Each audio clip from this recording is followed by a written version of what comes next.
Statistical. It is Game 9 of 162, and the Yankees were under the lights for the first time in the Bronx against the Toronto Blue Jays, trying to even the series at 1.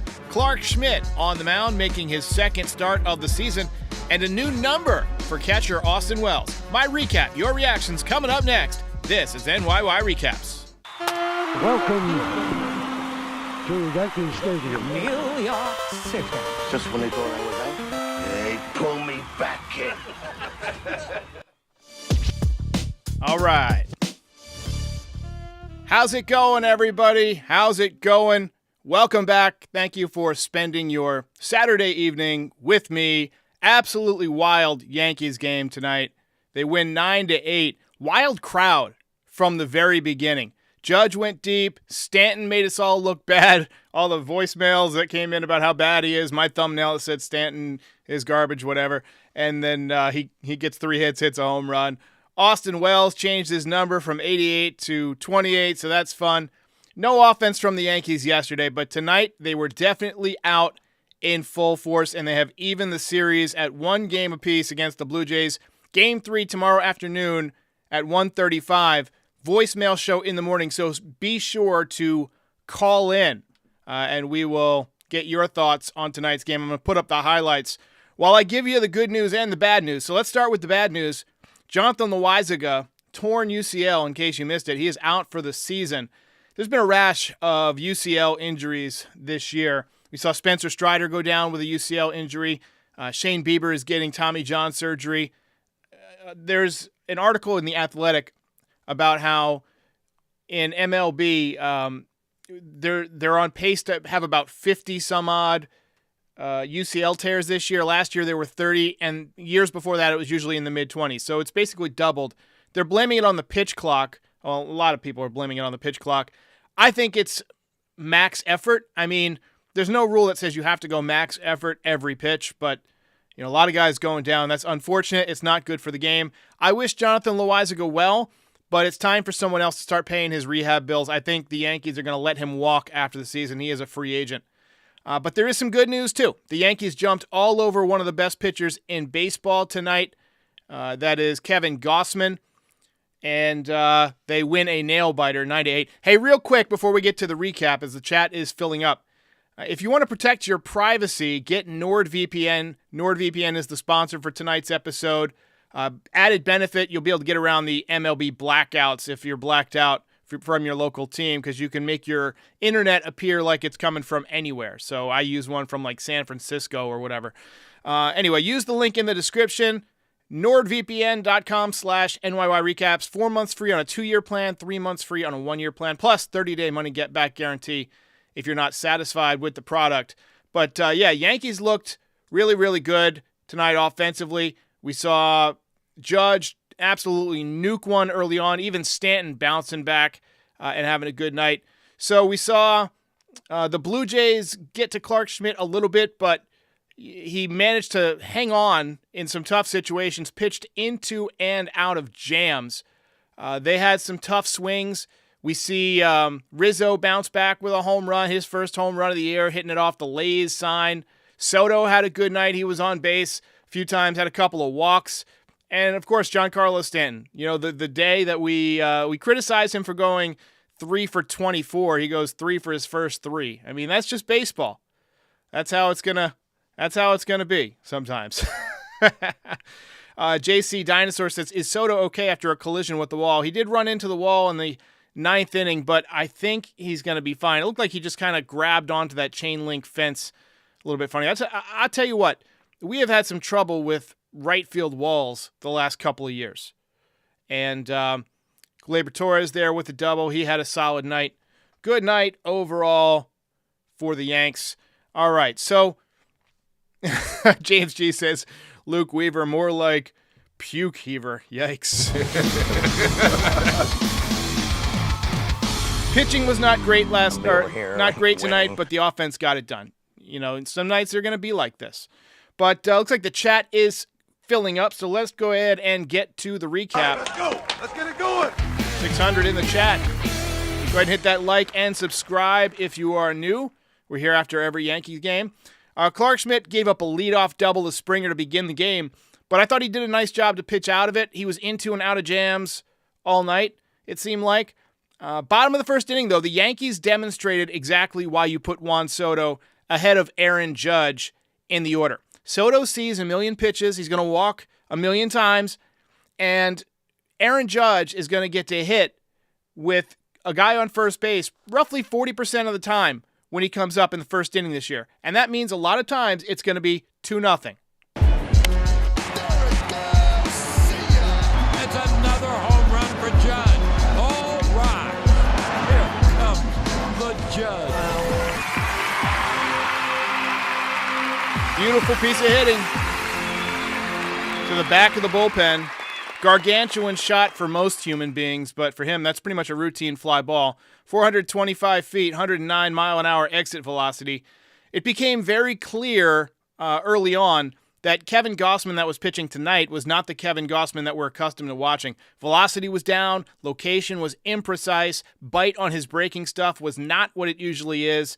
The Yankees were just all over him. But 2 batters later, Giancarlo Stanton silencing the haters. A Stantonian blast. Giancarlo Stanton hits it out.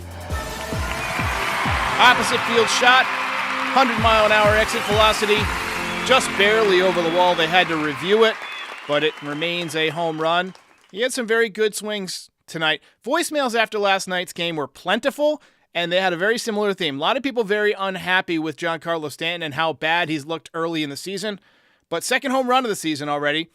That's not to say he's all of a sudden a great hitter. He did have 3 hits. He's going to run into some home runs. Power's the last thing to go, but it remains to be seen if he can turn it around. I hope he can turn around the strikeout percentage because it's been too high this year, but good night for him today. And a few people said, oh, this video aged well. Hey, look, every video represents a moment in time. I can't tell the future any better than you can, and neither can the people who called in. It's very much true that Giancarlo Stanton struck out in 13 of his first 25 at-bats, which is awful. Tonight, he was not awful. Those are 2 different things. So I hate those videos or those comments that are like, this video aged well. They represent a snapshot in time. You know? Top 2, very nice defensive play from Oswaldo at third base. I tell you what, I like all of our options defensively at third base, whether it's Cabrera, whether it's Birdie, whether it's DJ LeMahieu when he comes back. They can all really pick it. And we're still paying Josh Donaldson. JD, bringer of rain, bringer of emotional pain. 3 more runs for the Yankees in the second. Anthony Volpe reached on a catcher's interference and then stole his first base of the season. I got to get a sound effect for stolen base. Another nice piece of hitting by Oswaldo Cabrera. Sac fly by Torres made it 4-0. He just missed a grand slam by a couple of feet. Wells scored on a pass ball. And then Soto's first hit in the Bronx was a single to make it 6-0. Nice piece of hitting. He had a good night. Crowd was berserk tonight.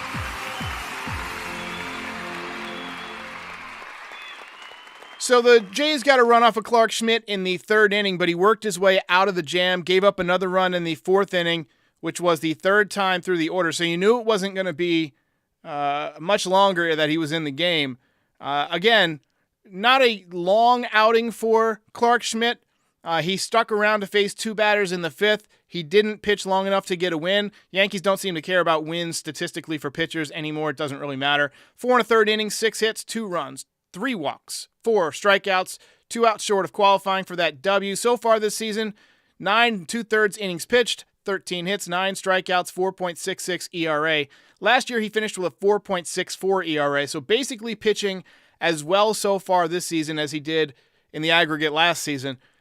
I do think his stuff has been very good at times. The cutter looks a lot better, but he does allow a lot of base runners, and that's going to prohibit him from pitching deep into the game. And again, they seem to know 3rd time through the order, whether it's the Astros or whether it's the Jays tonight, that they can hit him. So, look, the cutter has been much more effective than it was at this point last season, but so far, Clark Schmidt pitching like an average pitcher.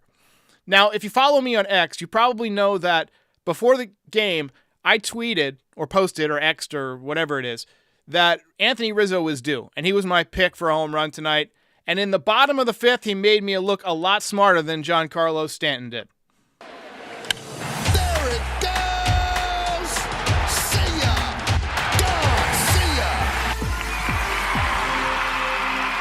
2-run shot, and that was significant. If we get him going, that's your protection for Aaron Judge. And this was only the second time since that collision with Tatis that he's hit a home run. So we could definitely use a red-hot Anthony Rizzo. Next batter was Stanton, and he smoked a line drive single. That was his third hit of the game. If it was a little bit higher, I think it might have left New York City completely. We can definitely use a red-hot Giancarlo Stanton. And maybe he flipped a switch tonight. 3 for 24 coming into the game, 3 for 4 tonight. Lasers all over the ballpark. Laser Show.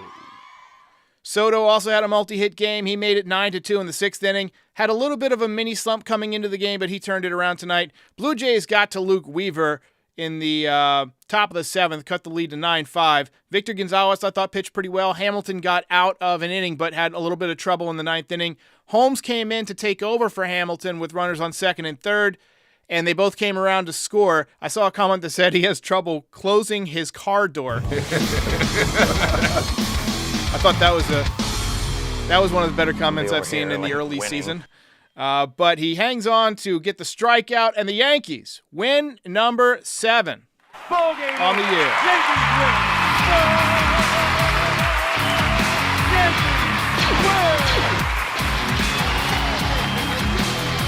Excellent comment from FG says 7-2 record and only one starter has a win.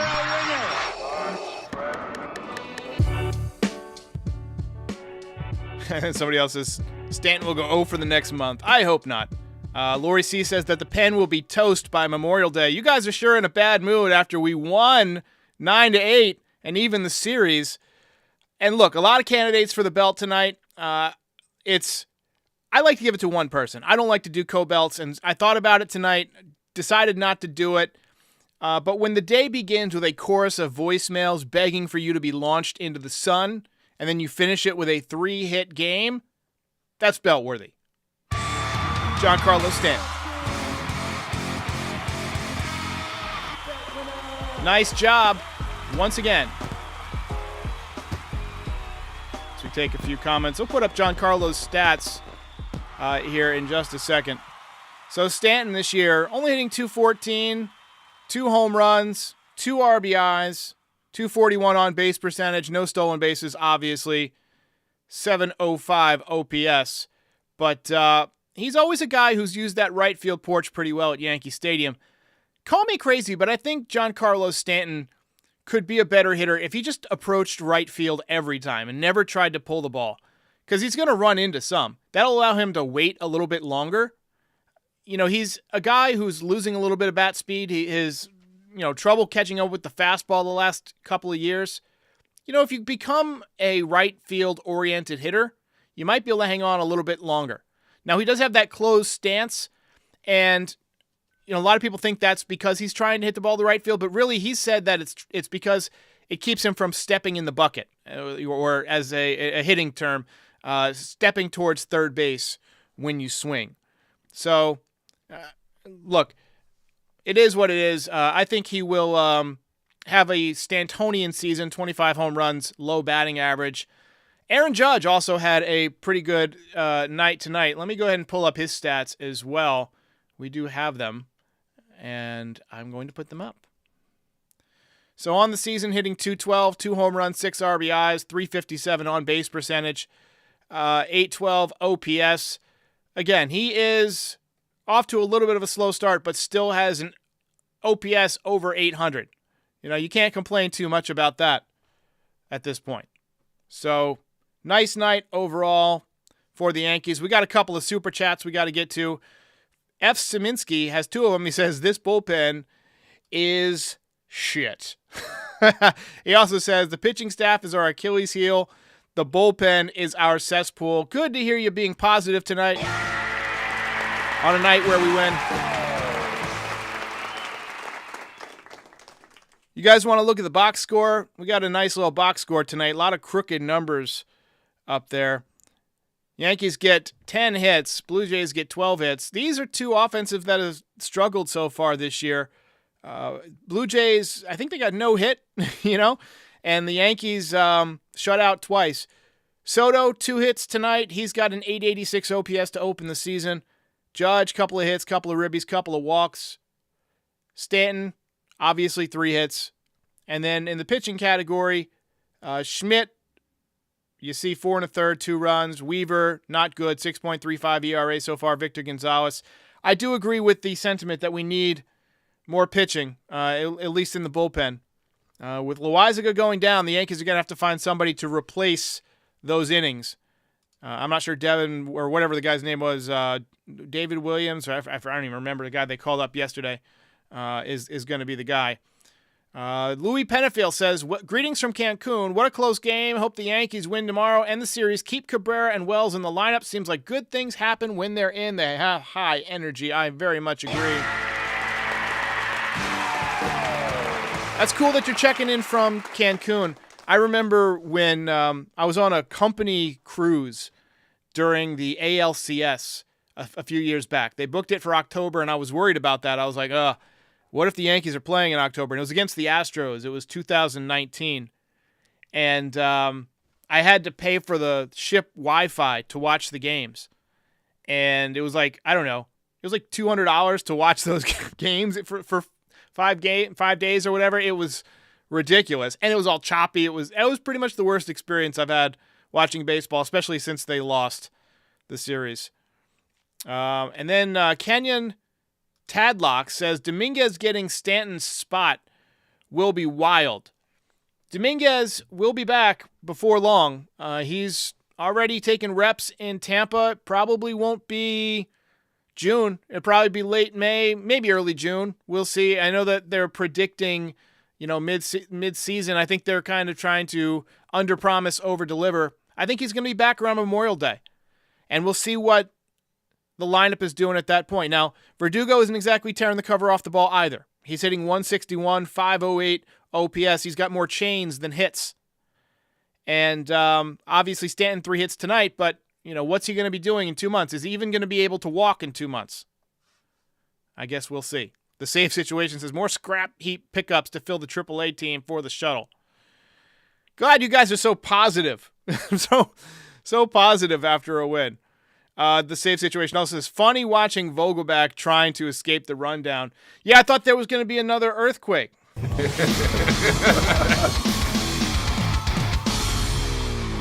you think that's a fat joke, it absolutely is a fat joke. I'm not body shaming, but the man's a professional athlete. He shouldn't be 350 pounds. That's, come on. Anyway. Robert Ryan says, Stanton consistently hitting is like nuclear fusion. It will never happen. I thought nuclear fusion happened. I mean, it happens in the sun. It happens somewhere. It happens inside the center of the sun. I don't know if it's happened on Earth. I think they tried for a while, but I know that I think fission, right? Fission is what Oppenheimer did, and that's like a nuclear bomb or whatever. I don't know. It's 10:51 on a Saturday night. It's too late for high energy particle physics. Javier says, man, we needed a win tonight. Absolutely. We needed that. Now we got a chance to take the series tomorrow. Let's get a few more comments and wrap this video up. I gotta get out of here. Abiza says, Doogie needs to get it going. He really does.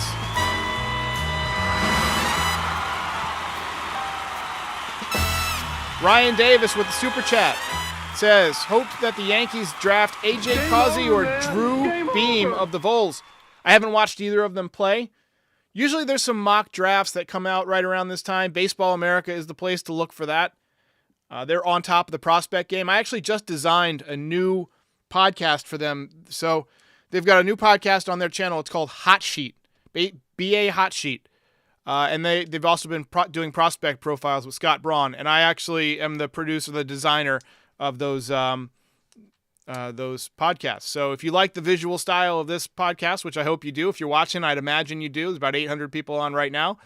Then give those a try. If you like prospects, they talk about prospects from all over the game. And I'm very proud of how that turned out. Really great hosts. They got like J.J. Cooper and Carlos Collazo, and they've got Scott Braun. They got some really good stuff happening over there at Baseball America, and they're just getting started. So, all right, ladies and gentlemen, Yankees win. Let's do it one more time from Mr. John Sterling. We haven't done that in a while. Let's get it going. Ball game over. Yankees win. Yankees Win!